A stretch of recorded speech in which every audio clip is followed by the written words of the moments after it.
देखिए आज का जो हमारा टॉपिक रहेगा वो रहेगा अवतल लेंस से प्रतिबिंब का बनना। पीछे की क्लास में हमने उत्तल लेंस से प्रतिबिंब का बनना पढ़ा था। अब हम इसमें पढ़ेंगे अवतल लेंस से प्रतिबिंब का बनना। तो हेडिंग यहाँ पे लिखेंगे बेटा, अवतल लेंस से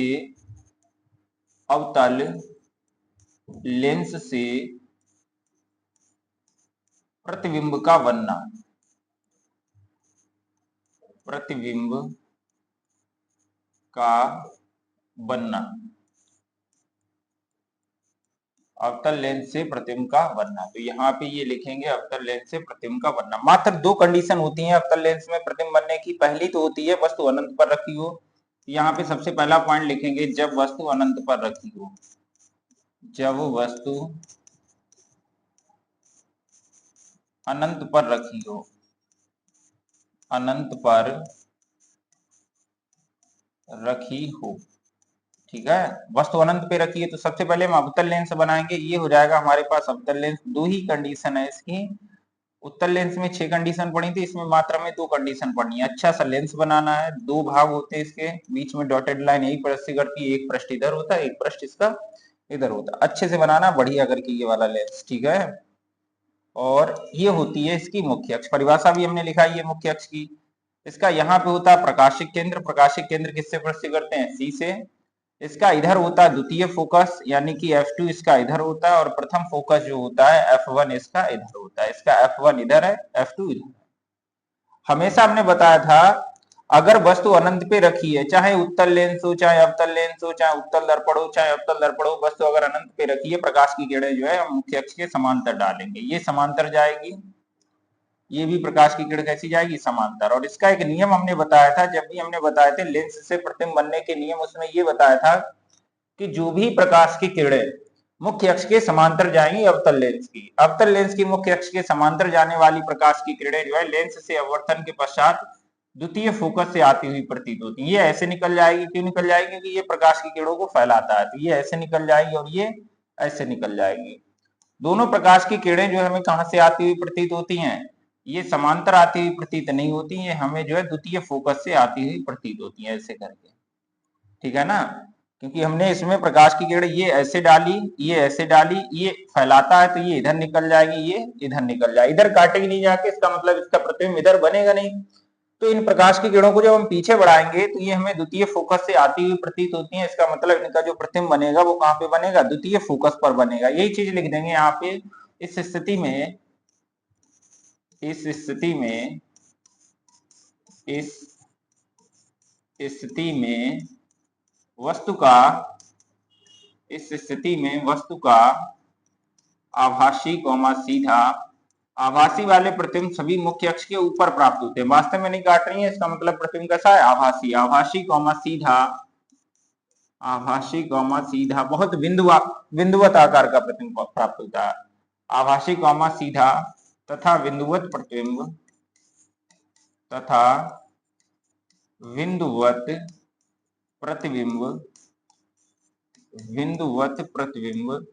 द्वितीय फोकस पर प्राप्त होता है। द्वितीय फोकस पर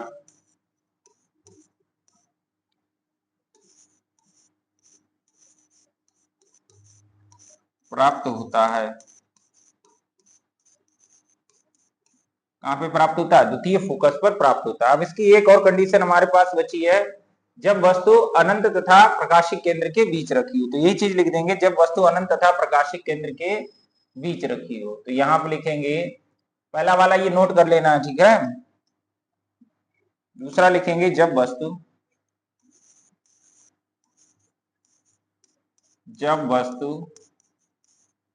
अनंत तथा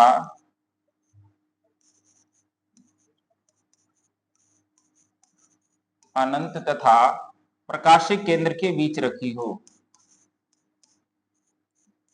प्रकाशिक केंद्र के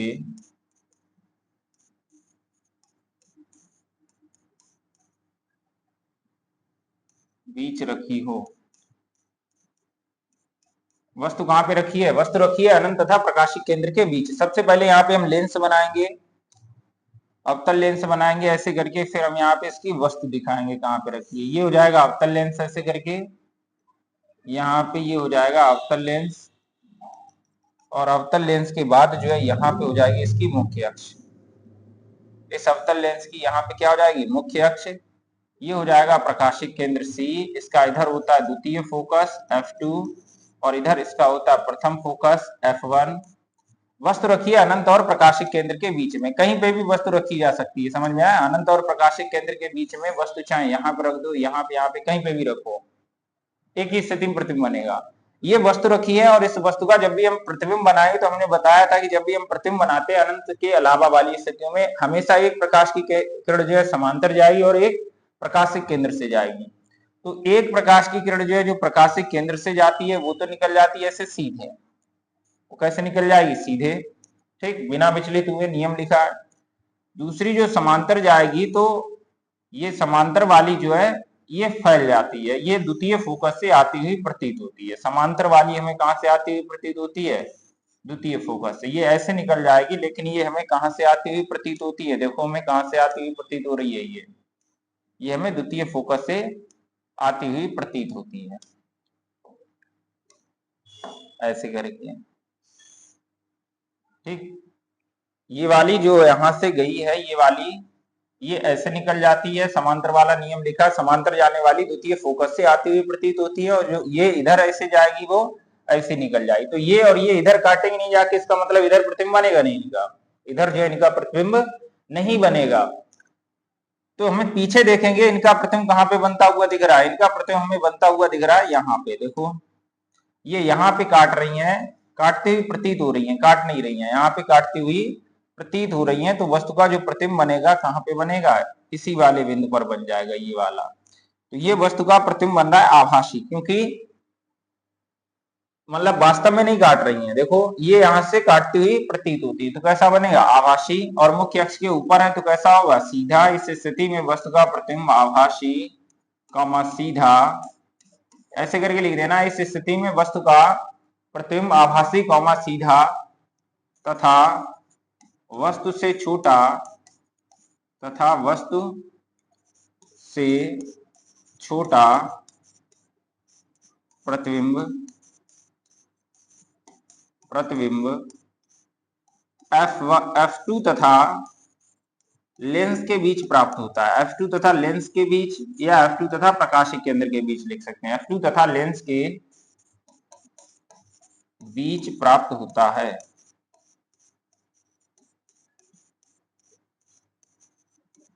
कहां पे प्राप्त हुआ, F2 तथा लेंस के बीच प्राप्त होता है। ये हो गए अवतल लेंस की दोनों स्थितियां, ठीक है। नोट करो फटाफट दोनों स्थितियां जल्दी से।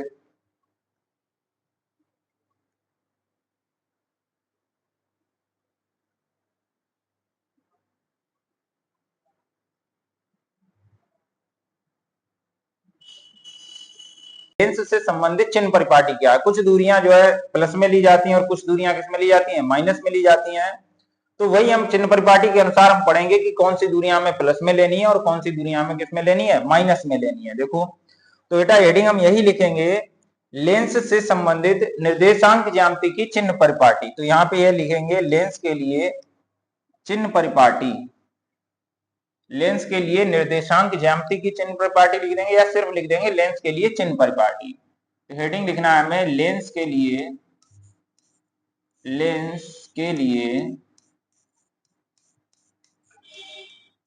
चिन्ह परिपाटी,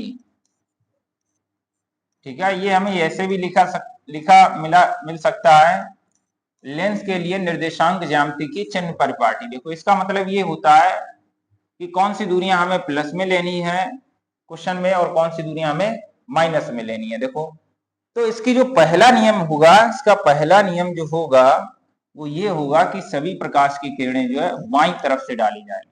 बायां कौन सा, ये वाला बायां है, ये वाला दायां है, सीधा वाला दायां है और ये वाला क्या है, बायां है, ठीक। तो जो भी प्रकाश की किरणें डाली जाएंगी, चाहे दर्पण हो, दर्पण में भी यही चीज हमने लिखा है कि सभी प्रकाश की किरणें किधर से डाली जाएंगी, बाईं ओर से, ठीक, दाईं ओर से नहीं डाली जाएंगी। तो यही चीज लिखेंगे, लेंस में प्रकाश की किरणें सदैव, पहला पॉइंट यही है, लेंस में प्रकाश की किरणें सदैव, प्रकाश की किरणें, लेंस में प्रकाश की किरणें सदैव सदैव किधर से डाली जाएंगी, लेंस में प्रकाश की किरणें सदैव बाईं ओर से डाली जाती हैं, बाईं ओर से डाली जाती हैं।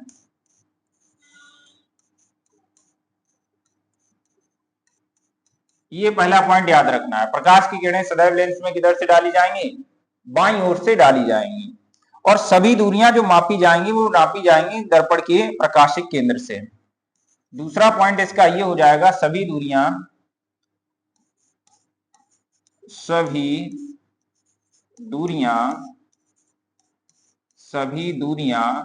लेंस के प्रकाशिक केंद्र से, लेंस के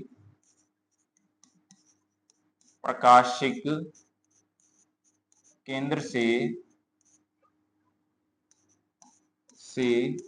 मुख्य अक्ष के साथ मापी जाती हैं, मुख्य अक्ष के साथ मापी जाती हैं।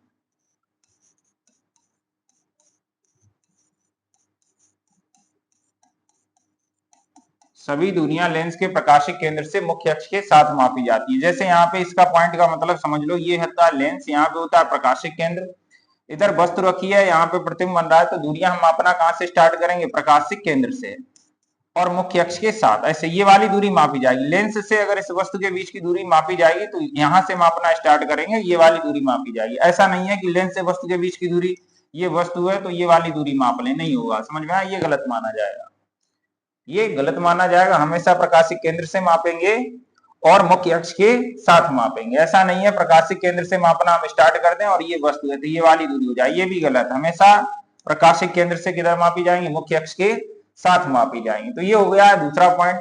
तीसरा पॉइंट ये है कि जो भी आपतित कण की दिशा में दूरियां मापी जाएंगी वो कैसी ली जाएंगी, प्लस में, और आपतित कण की विपरीत दिशा में दूरियां मापी जाएंगी वो माइनस में ली जाएंगी। जैसे ये यहाँ पे हमने बताया बाईं ओर से प्रकाश की किरणें डाली जाएंगी, हमेशा प्रकाश की किरणें इधर डाली जाएंगी, यहाँ पे वस्तु है, प्रकाश की किरणें इधर जाएंगी और हम दूरी मापना यहाँ से स्टार्ट करेंगे ऐसे करके। तो जो आपतित कण की दिशा में दूरियां माप रहे हैं, हम दूरी मापना स्टार्ट यहाँ से करेंगे और यहाँ से दूरी मापना स्टार्ट करेंगे, ऐसे आएंगे, तो हम आपतित कण के विपरीत दिशा में ये दूरी माप रहे हैं। आपतित कण की दिशा इधर है, इधर से प्रकाश की किरणें डाली जाएंगी, दूरी मापना स्टार्ट हम इधर से करेंगे तो विपरीत दिशा वाली दूरी इधर की कैसी ली जाएगी, माइनस की। अगर इधर वाली दूरी हम मापेंगे, इधर वाली दूरी, तो इधर वाली दूरी ली जाएगी, क्योंकि हमें मालूम आपतित कण की दिशा इधर है, इस तरफ है कि नहीं है, और दूरी यहां से मापना स्टार्ट करें, अगर इधर वाली दूरी मापेंगे तो ये आपतित कण की दिशा में माप रहे हैं, तो इधर वाली प्लस में ली जाएंगी, इधर वाली माइनस में ली जाएंगी। तीसरा पॉइंट यहाँ पे अगला एक और याद रखना है कि जो दूरियां जो है यहाँ पे ऊपर की है, मुख्य अक्ष के ऊपर की, मुख्य अक्ष के ऊपर की, हमें मालूम हो गया इधर वाली दूरी माइनस में, इधर वाली दूरी प्लस में। क्यों ली जाएगी, क्योंकि ये अब विपरीत दिशा में है आपतित कण की और ये आपतित कण की दिशा में मापी गई है। दूसरे नंबर पे ये तो यहाँ पे मान लिया कोई वस्तु रखी है, तो इसकी वस्तु की कुछ ना कुछ लंबाई होगी, यहाँ पे इस वस्तु की जो लंबाई होगी वो मुख्य अक्ष के ऊपर की दूरी है, तो मुख्य अक्ष के ऊपर की दूरी प्लस में और मुख्य अक्ष के नीचे की दूरी किस में ली जाएगी, माइनस में। समझ में आया, ये वाली दूरी माइनस में, लेकिन ये वाली, ये इसकी जो दूरी ली जाएगी, अगर ये मुख्य अक्ष के नीचे है तो माइनस, ऊपर है तो प्लस, और ये वाली यहां से यहां तक की दूरी माइनस में ली जाएगी। तो यही दो पॉइंट लिखेंगे, आपतित कण की दिशा में मापी गई दूरियां धनात्मक और आपतित कण की विपरीत दिशा में मापी गई दूरियां ऋणात्मक चिन्ह के साथ ली जाती हैं। तो लिखेंगे यहाँ पे आपतित किरण की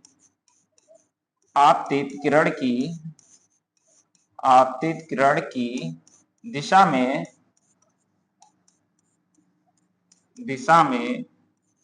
मापी गई दूरियां,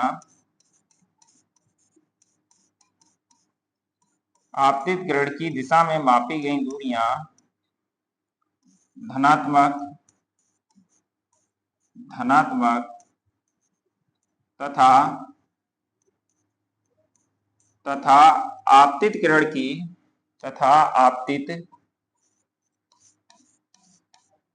किरण की विपरीत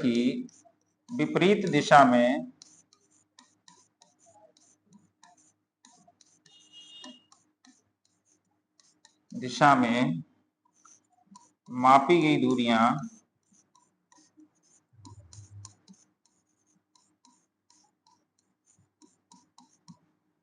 ऋणात्मक चिन्ह के साथ ली जाती हैं।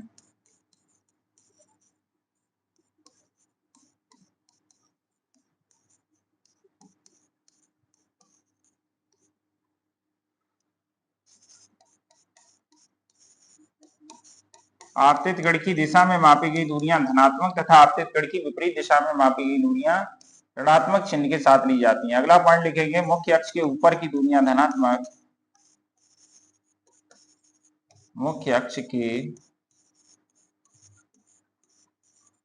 ऊपर की दूरियां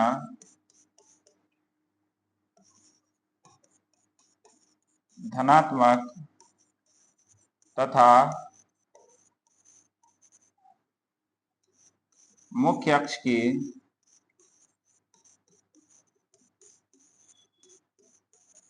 नीचे की दूरियां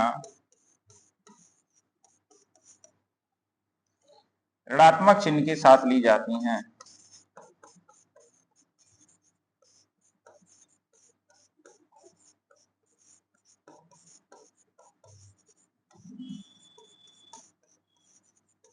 मुख्य अक्ष के ऊपर की दूरियां धनात्मक तथा मुख्य अक्ष के नीचे की दूरियां ऋणात्मक चिन्ह के साथ ली जाती हैं। ये हो गई यहाँ पे लेंस से संबंधित चिन्ह परिपाटी।